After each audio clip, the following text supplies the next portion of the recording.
Mon maïs en bio, c'est une réussite avant tout grâce à la prairie qu'il y aurait eu juste avant, qui lui fournit son azote et des parcelles propres en mauvaises herbes.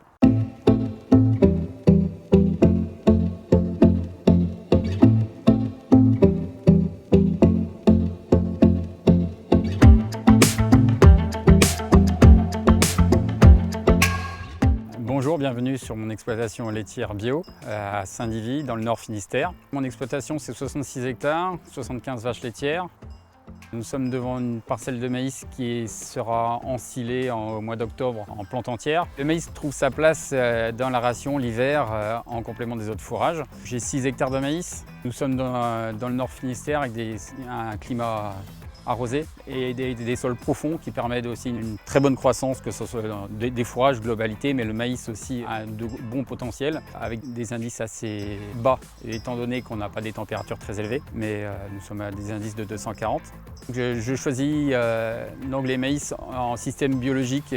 C'est important qu'ils aient un démarrage très précoce et aussi qu'il y ait un port très couvrant afin de faire la course avec les mauvaises herbes et qu'il y ait une croissance très rapide et qu'elles prennent le dessus sur ces mauvaises herbes. Et j'essaye de semer toujours deux variétés en association au cas où il y ait des ratés, mais c'est rare. Et puis ça permet aussi d'avoir un stade de récolte plus optimum. En fait, parfois on est un peu trop tard ou un peu trop tôt, et le fait d'avoir deux variétés, on arrive à avoir une moyenne un peu plus sûre. J'ai comme objectif de casser le minimum de prairies, uniquement des prairies dégradées, avec soit à cause des mauvaises herbes, soit un taux de trèfle beaucoup trop bas.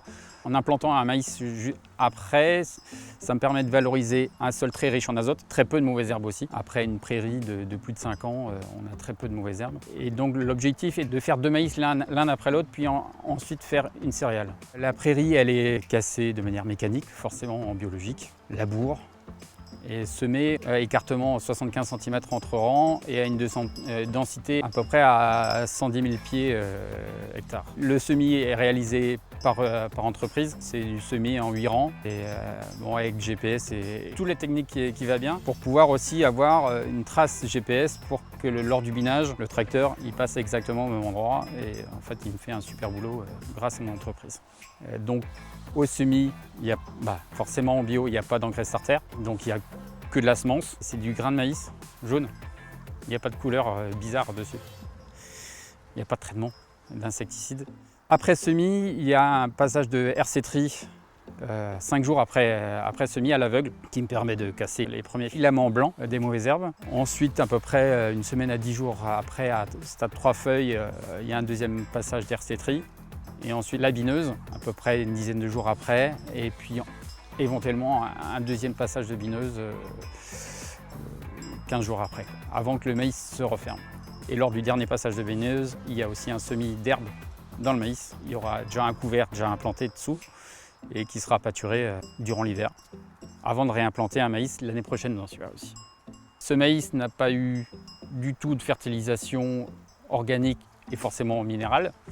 Sachant que c'est une prairie de plus de 5 ans, il y a une réserve d'azote très importante en dessous et le maïs va très bien le valoriser, tout cet azote qui a été stocké avec la prairie et son pâturage pendant plus de 5 ans. Le maïs sera récolté fin septembre, début octobre grosso modo selon les années, ensilé à plante entière. Il y sera stocké en silo couloir. L'objectif est de le récolter à 33% de matière sèche. C'est un objectif, mais ici on a tendance à avoir des maïs un peu plus humides que trop secs.